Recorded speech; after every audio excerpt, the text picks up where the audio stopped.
नमस्कार। नमस्कार। आप सभी का अभिनंदन। आज हम श्री कपिल अनिरुद्ध जी के साथ गीता के दूसरे अध्याय पर चर्चा करेंगे।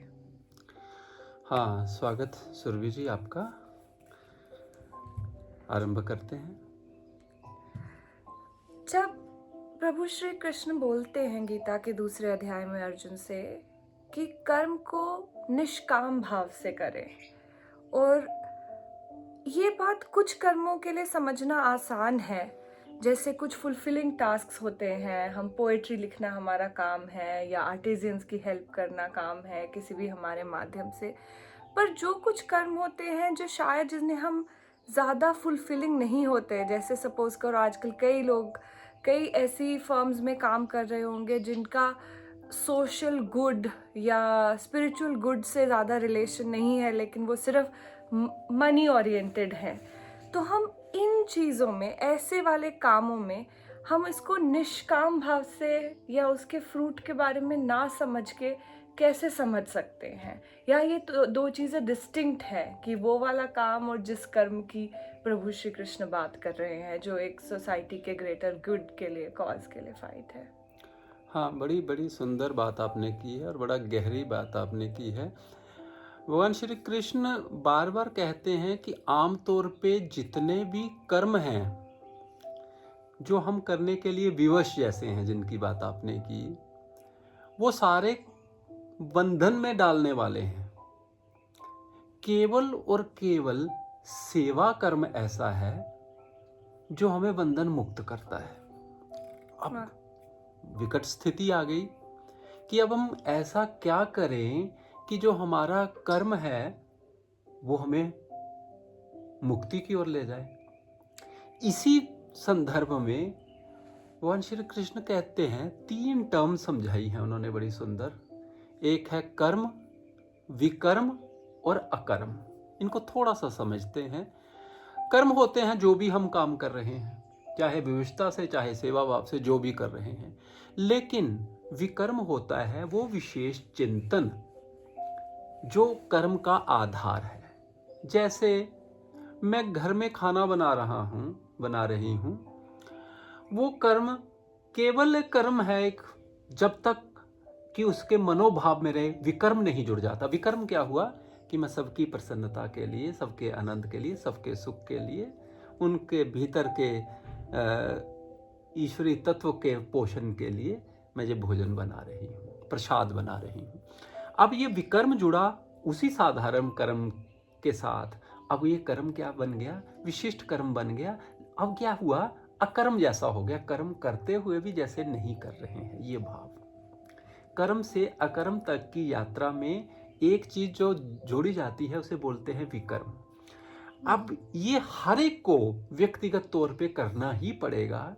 हर कर्म एक साधारण कर्म ही होता है जब तक कि उसमें मनोभावना जोड़ा जाए। एक सरकारी कर्मचारियों की, जो अधिकारी कर्मचारी जो भी काम कर रहे हैं वो कर्म ही है, आम कर्म है जो बंधन में ही डालने वाला है, क्योंकि पैसे के लिए इधर से मिले, इतना दिया इतना लिया, इसी में कर्म हो रहा है ना। लेकिन अगर मैं उसको सेवा मान लेता हूँ, जो भी काम है, सेवा मीन्स मैं दूसरों की भलाई के लिए काम कर रहा हूं, जन कल्याण के लिए। मुझे नहीं लगता है ऐसा कोई भी काम हो जिसके साथ ये भाव न जोड़ा जा सके और उस कर्म को अकर्म में न बदला जा सके। तो ये सारे हमको, देखिए, ये हर एक का अपना युद्ध है। ये जो युद्ध भूमि में हम खड़े हैं ना, हमें अपने अपने मार्ग को स्वयं तलाशना है। यहाँ पे केवल क्या हो सकता है, क्या संभावना है, ये बताया जा सकता है।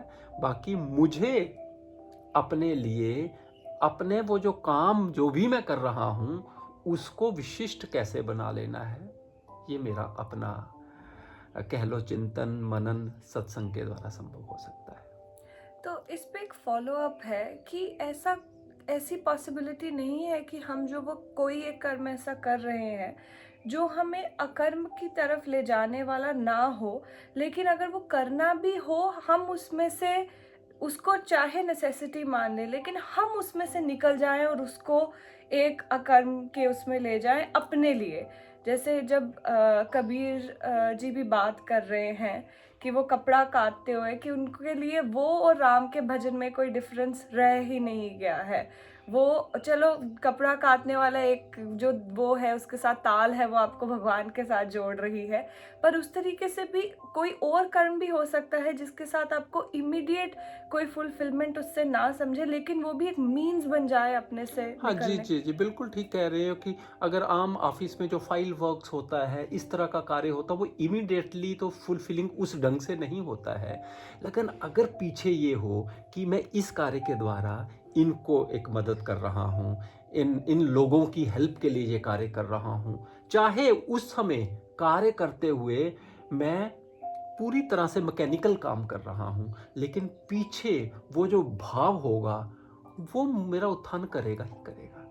इसलिए पीछे का वो जो भाव है ना, जिसे हम विकर्म कह रहे हैं, उसको गहरे में जाके भीतर स्थापित करना होगा।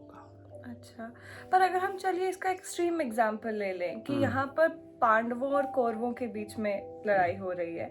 अब जो कौरवों के साइड से जो सेना लड़ रही है वो भी अपना कर्म कर रही है क्योंकि उन्हें करना है, वो सेनानी है वहाँ के, पर कौरव और पांडव उसमें वो अधर्म की साइड पे हैं कौरव।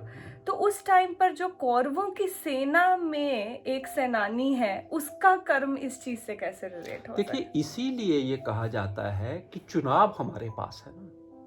बहुत सारे लोग हम स्विच ओवर क्यों करते हैं, चेंज क्यों करते हैं, मैं चुनता क्यों है? चुनाव मेरे पास है कि मैं कौन सा ऐसा क्या मैं जो कार्य कर रहा हूं, इसके द्वारा आम पब्लिक का हित हो रहा है या हित हो रहा है। फिर शायद ऐसी भी परिस्थितियां आएंगी कि मुझे स्विच ओवर करना पड़ेगा वहां। ठीक है, थैंक यू। बहुत खूब। अगले सवाल पे चलते हैं जी जिसमें मैं इसके बाद सोच रही थी कि भगवान श्री कृष्ण ये कहते हैं कि अर्जुन उपनिषदों के बाहरी मीनिंग से निकलना पड़ेगा, बहुत अच्छा। कि इसमें कर्म कांड वगैरह काफ़ी चीज़ें भी आ जाती हैं, और जब हम उसमें उलझते हैं तो हम एक उसके मूल चीज़ से बाहर दूर हो जाते हैं। तो क्या हमें कर्म कांड को इस रिस्पेक्ट में कैसे समझना चाहिए कि वो किस हद तक हमें उससे पास ले जाने का क्या वो माध्यम बन सकता है, या वो मोस्टली हमें उस रियल ट्रूथ से दूर ही लेके जाता है? ये भी एक बड़ी एक गहन बात आपने की है। भगवान कह रहे हैं कि ये जो वेदों में जो इमीडिएट सिद्धि के लिए, कामना पूर्ति के लिए जो उपाय बताए गए हैं, वो कह रहे हैं वो भी उसका पार्ट है, लेकिन वेदों में 3 गुणों से परे वो जो परमेश्वर है, वो जो शुद्ध सत्व में स्थित परमेश्वर है, वहाँ तक जाने का मार्ग भी बताया गया है। तो उसके बाहरी इन चीज़ों से में ना भटक कर अगर तुम वेदों के असली मर्म को जानकर वहाँ जाने का प्रयास करोगे तो वो सही होगा। सीधी सी बात यही है कि भगवान श्री कृष्ण हमें छोटे छोटी कामनाओं के पीछे, जब हम अपने आप को अपना फोकस बिगाड़ लेते हैं, तो हम उस आनंद, उस शांति, उस प्रेम, उस करुणा से वंचित रह जाते हैं। और पूरे का पूरा भगवत संदेश जो श्री कृष्ण का मध्यम मार्ग जिसे हम कहेंगे पूरी भगवत गीता में, उसमें वे एक तो अपना फोकस देवी देवताओं से हटाकर उस एक परमेश्वर में देने की बात करते हैं, दूसरी छोटे कामनाओं के बदले उस अपार शांति, उस अपार आनंद को प्राप्त करने की बात कहते हैं बार बार। जी।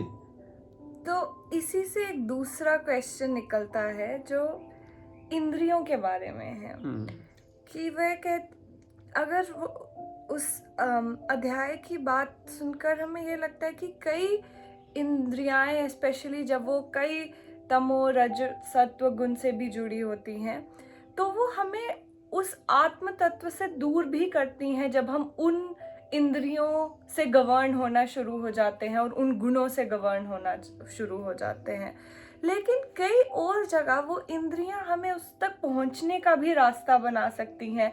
जैसे अगर कोई संगीतकार है, कोई बहुत बड़े संगीतकार है, वो भगवान से आप मतलब वो एक स्पिरिचुअल जर्नी पे भी आपको लेकर जा सकते हैं। और वही संगीतकार है कि कोई लोग उसके ही इतने अधीन हो जाते हैं कि उसका मान अपमान यश अपयश कितना मिलेगा उसी में बंद कर रह जाते हैं।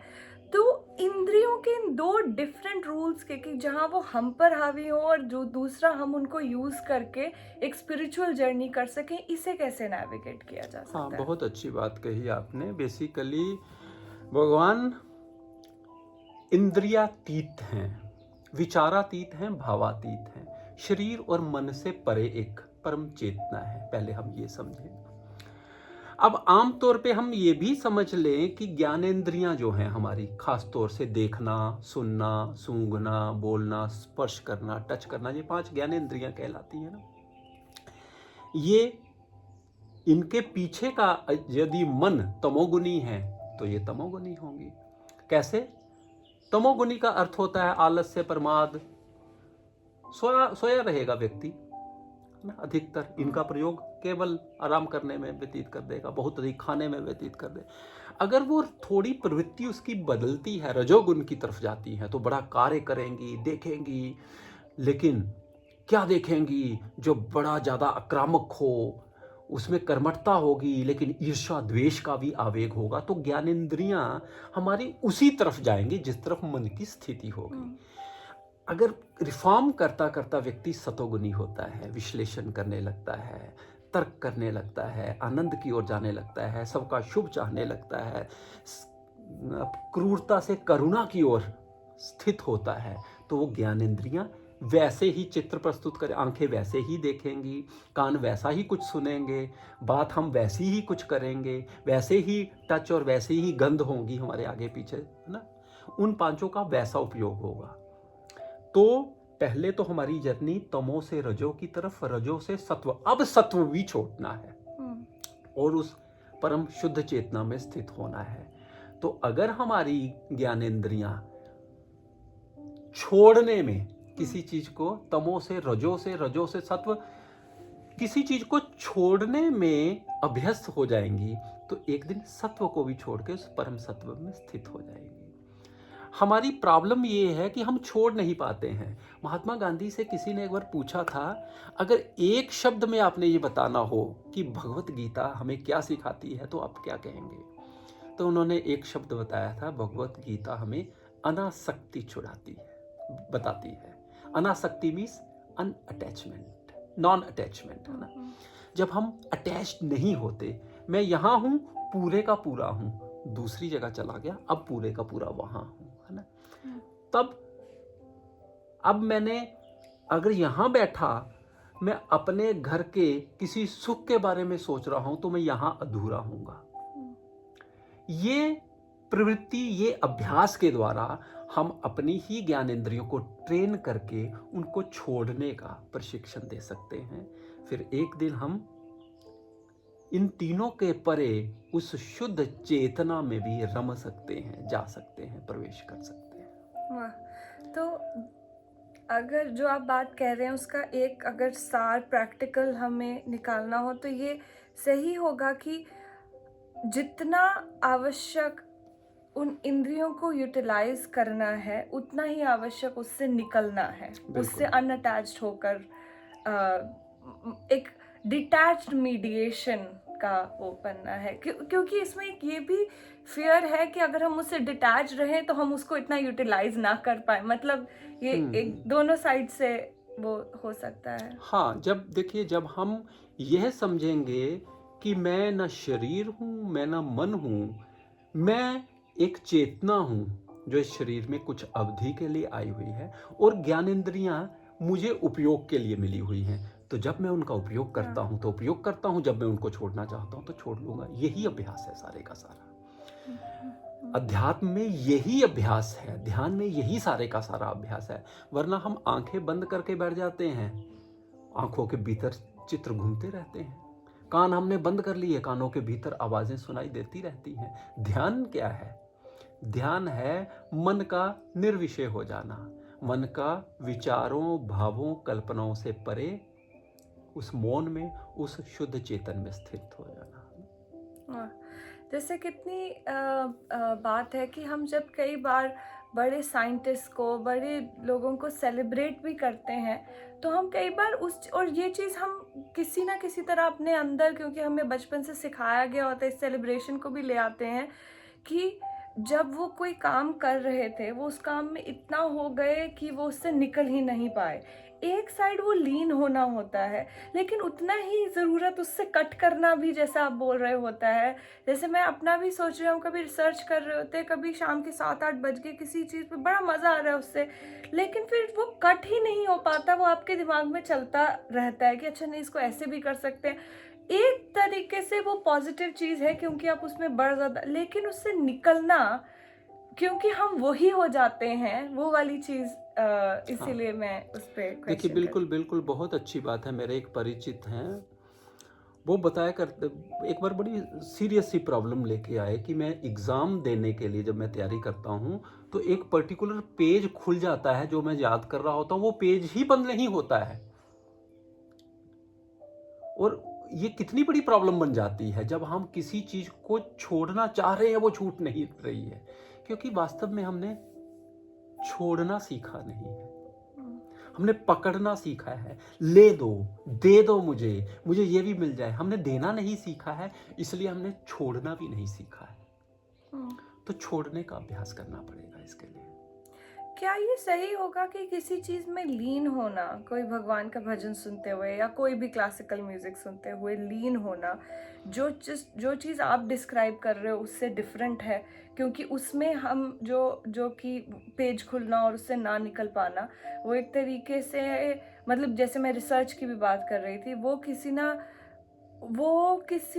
किसी तरीके से शायद एक मीन्स के साथ जुड़ी है, लेकिन अगर आप कोई स्पिरिचुअल वो सुनकर, कोई राग सुनकर उसमें लीन हो रहे हो, ये दोनों सेम चीज़ है या नहीं, डिफरेंट बिल्कुल है? सेम नहीं है, क्योंकि बिल्कुल लीन होना बहुत बड़ी बात है और वो अध्यात्म का प्रवेश द्वार है, ध्यान का भी प्रवेश द्वार है। जब हम कुछ सुनते हुए, देखते हुए वही हो जाएं, वो उसी में लीन हो जाए, ये तो अभ्यास भी करना पड़ता है। लेकिन वहाँ हम लीन होते हैं, है ना, चाहते हैं हम लीन हो जाएं। यहाँ हम चाहते हैं ये चीज़ हटे, लेकिन हट नहीं रही है। अब समझिए बात को, मैं ये चाहता हूँ, अब मैंने ये पढ़ लिया है, अब ये विचार ना आए, लेकिन आ रहे हैं। मैं वहाँ विवश हो गया हूँ कि अब मेरे को थोड़ा विश्राम चाहिए, तो वो विश्राम नहीं हो पा रहा है। वहाँ मैं चाह रहा हूँ कि मैं और आनंद में प्रवेश करूँ और इसमें एक रूप हो जाऊँ। जो दोनों में भेद है ना, उन दोनों बातों में सारे का सारा। और पहली बात जो हम, वो इंटेलेक्ट के लेवल की बात है। जो दूसरे लेवल की बात है वो इंटेलेक्ट से परे है ना, वो हमारी शुद्ध चेतना की बात हो रही है वहाँ पे, जब हम लीन होने की बात कर रहे हैं। यहाँ कई बार हम इंटेलेक्ट से छूटना चाहते हैं। देखिए हर रोज हम क्यों सोते हैं? क्योंकि विचार भाव हमारी वास्तविक स्थिति नहीं है, और बड़ी गहरी नींद वैसी ही स्थिति होती है जैसी समाधि की स्थिति है, केवल हम वहां जागे हुए होते हैं। अगर हम गहरी नींद में, हमें ये आभास हो, मुझे ये पता हो कि मैं जाग रहा हूं और मैं शरीर गहरी नींद में सो रहा है, तो वो समाधि होगी। वो तो हम चाहेंगे। हम हर रोज रात को क्यों सोते हैं? इसीलिए सोते हैं, तभी तो सुबह उठ के पूरे फ्रेश होके उठते हैं। और दूसरी एक बड़ी खास अंतिम बात, जब हम सोते हैं तो हमारे भीतर विचार जब थोड़े कम होते हैं, जब समाप्त होते हैं, प्राण ऊर्जा आती है जो हमारे सारे शरीर को रिपेयर कर देती है। ध्यान के द्वारा, चाहे वो संगीत सुनते हुए ध्यान करना है या किसी अन्य विधि से, वो भी मेरे भीतर अपार प्राण ऊर्जा भरती है, जिसमें रिफ्रेश हो जाता हूँ। कई बार आधे घंटे का ध्यान 7-8 घंटे नींद से भी अधिक उपयोगी होता है। वहां मैं प्राण ऊर्जा भर रहा हूं, लेकिन जहां मैं स्ट्रक हो गया हूं किसी एक जगह, वहां तो मेरी सारी प्राण ऊर्जा सूख गई है। वहां तो मैं एंग्जाइटी में चला गया हूं। वहां पे तो उससे बाहर कौन नहीं आना चाहेगा। तो ये बहुत सुंदर बात है, और इस बात का एक जो लास्ट चीज़ बस फाइनली क्लैरिफाई करने के लिए, कि हम इसे ऐसे भी समझ सकते हैं कि एक स्थिति मन की स्थिति है, चाहे वो सत्व की स्थिति हो, लेकिन वो मन की स्थिति है। और जो दूसरी स्थिति की हम बात कर रहे हैं, वो मन के बियॉन्ड की, इन सारे गुणों से बियॉन्ड, जो सत्व गुण, ये शुद्ध सत्व, शुद्ध सत्व, इसमें इस श्लोक में, इस अध्याय में भी प्रभु श्री कृष्ण बात कर रहे हैं। बिल्कुल ठीक कहा आपने, बिल्कुल ठीक कहा। ठीक है, अब हम एंड करते हैं लास्ट क्वेश्चन से, जिसमें भगवान श्री कृष्ण बोलते हैं कि हमें द्वंद से निकलना है। जब वो स्थिति बता रहे हैं कि हमें किस स्थिति में रहना है, तो वो बोल रहे हैं कि मैं खुशी में खुश ना हूँ, दुखी में दुख में दुखी ना हूँ, और वो बीच में ये भी बोल रहे हैं कि द्वंद से निकलना है। तो ये जो दो चीज़ें हैं कि इसमें मतलब मैं उन अपनी सराउंडिंग से, मेरी कंडीशन से अफेक्ट ना हूँ और द्वंद से निकलूं, ये क्या दो बातें आपस में इंटरकनेक्टेड हैं? कौन सी दो बातें? कि द्वंद से निकलना और सराउंडिंग चीजों से इफेक्ट ना होना, कि खुश। अच्छा, जी जी जी जी, बिल्कुल ठीक बात कह रहे हैं, बिल्कुल ठीक है, इंटरकनेक्टेड है। पहले समझें कि वेद कहते हैं हमारी यात्रा 3 प्रकार की है, अंधेरे से उजाले की ओर, है ना, असत्य से सत्य की ओर, और मृत्यु से जीवन की ओर, जिसको हम कहते हैं अस्तो मा सद्गमय, तमसो मा ज्योतिर्गम्य, मृत्योर्मा अमृतम गम्य। इसी में अगर हम और थोड़ा गहरे में जाएं तो हमारी यात्रा संशय से निर्णय तक की भी यात्रा है, क्रूरता से करुणा तक की भी यात्रा है। अब आम तौर पे हम हर समय बटे रहते हैं, संशय में रहते हैं, दुविधा में रहते हैं, दो में रहते हैं, और उससे भी आगे जाएं तो हम जहाँ दुख में होंगे, जहाँ सुख में होंगे। अब आदमी के लिए ये बड़ी विचित्र बात हो जाएगी अगर ये कहा जाएगा कि दुख और सुख से बाहर आओ, दुख छोड़, तो कहेंगे ये कौन सा जीवन है, ये कौन सा ध्यान है जो हमें दुख और सुख से बाहर खींच रहा है। लेकिन मैंने आज पहले भी किसी से बात कर रहा था कि गुरुदेव सारथी जी कहा करते थे, जहां दुख समाप्त होता है, दुख समाप्त हो गया लेकिन अभी सुख आरंभ नहीं हुआ है, वो एक स्थिति है। उस स्थिति को ही बड़ा कर लेना ध्यान है, अध्यात्म है। जहां मेरा किसी ने अपमान किया, वो अपमान के दंश समाप्त हो गए, लेकिन अभी मेरा किसी ने मान नहीं किया है, जिसे आम तौर पे हम कहते हैं मैं बोर हो गया, वही स्थिति है जिसको बड़ा कर लेने पे हम जीवन में प्रवेश करेंगे, क्योंकि हमारी चेतना के गुण क्या हैं? शांति, प्रेम, प्रकाश, करुणा, संवेदना, ये हमारी चेतना के गुण हैं। जो दुई में हम बटे हैं, कभी दुख कभी सुख, कभी मान कभी अपमान, कभी सर्दी कभी गर्मी, ये मन है। मन दो में बांटता है, आत्मा एक अखंड में रहती है। आप देखेंगे कभी कोई एक व्यक्ति कहता है, कभी किसी के बारे में कहता है हाँ वो अच्छा व्यक्ति, नहीं नहीं नहीं नहीं वो खराब व्यक्ति है। एक व्यक्ति का कांस्टेंट उसके बारे में विचार है, वो कहता है कि वो भाई अभी प्रोसेस में है ना, तो वो उभर रहा है लेकिन ठीक यात्रा कर रहा है। जो हम उसके बारे में ये सटीक बात जो कही, वो चेतना की, विवेक की टिप्पणी है। जो हम कंफ्यूज होकर उसके बारे में स्टेटमेंट देते हैं, ये मन की स्टेटमेंट है। तो अगर हम ये ना सोचे कि हमें किन दो से निकलना है, हम केवल ये सोचे कि हमारा रास्ता बीच में है, मध्यम मार्ग है, किसी भी एक्सट्रीम के द्वारा वो प्राप्त नहीं किया जा सकता है। इसीलिए भगवान कृष्ण कहते हैं बार बार कि भाई जो ध्यान का साधक है उसे ना अधिक खाना चाहिए, ना बिल्कुल भूखे रहना चाहिए, ना अधिक सोना चाहिए, ना बिल्कुल जागना चाहिए, है ना, बीच में सम होके जाएगा तो वो उस क्षेत्र में प्रवेश करेगा जहां आनंद है, जहां प्रेम है, जहां करुणा है, जहां विश्व बंधुत्व का भाव है, जहां सारे रिलीजन, सारे धर्म एक महाधर्म में जिनका विलय हो जाता है, वही रास्ता है। और उसी रास्ते के बारे में गुरुदेव सारथी जी अक्सर कहा करते थे कि सब धर्मों का उस महाधर्म में विलय हो जाना चाहिए। वाह, जो ये आपने बात कही कि जब हम जब हम बटे रहते हैं, तो एक तरीके से हम जब दुख से सुख की भी जर्नी अगर कोई कर रहा हो, तब भी तो हम चेज कर रहे हैं ना, और फिर दुख हो रहा है जब वो खुशी निकल गई हाथ से, जब हम वो एक तरीके से वो द्वंद, यही चेजिंग ही तो हमें डालती है, मैं ये करूं या वो करूं, इससे वो होगा या इससे क्या परिणाम होगा। मुझे गुरुजी के घड़ी साज की वो बात याद आ रही है, जिसमें वो बोलते हैं कि जो सुई की टक टक टक है या जो आपकी हार्ट बीट है, ये जो उसके बीच का खालीपन है ना, जिसमें ना पिछला टक है ना अगला टक है, जिसमें ना पिछली हार्ट बीट है ना अगली हार्ट बीट है, वो ध्यान की स्थिति है, उसे एक्सपैंड करना है। बिल्कुल जो आप अभी बिल्कुल, बात बहुत कर सुंदर रहे थे। बात है, बहुत सुंदर बात कही। तो हाँ, सुरभि जी आपका बहुत आभार। आपने बहुत गहरा अध्ययन किया, to read in between the line जिसे कहते हैं, बीच में जाके आपने उसको पकड़ा है भगवत गीता के संदेश को। मैं सबके लिए बता दूं, सुरभि जी एसोसिएट प्रोफेसर है, अपनी यूनिवर्सिटी का नाम बता दें थोड़ा सा। SOAS यूनिवर्सिटी ऑफ लंदन में। हाँ, और वो भगवत गीता का भी बड़ा विशेष अध्ययन कर रही हैं, निरंतर ध्यान करती हैं, और हम सबको भी इनसे ध्यान करने की प्रेरणा मिलती रहती है। सुरभि जी आपका बहुत बहुत आभार, और आप सबसे भी प्रार्थना है कि आज की इस परिचर्चा के बारे में, जो भगवत गीता के दूसरे अध्याय सांख्य योग पर आधारित थी, अपनी राय अवश्य दें, कैसे लगी। जय हो।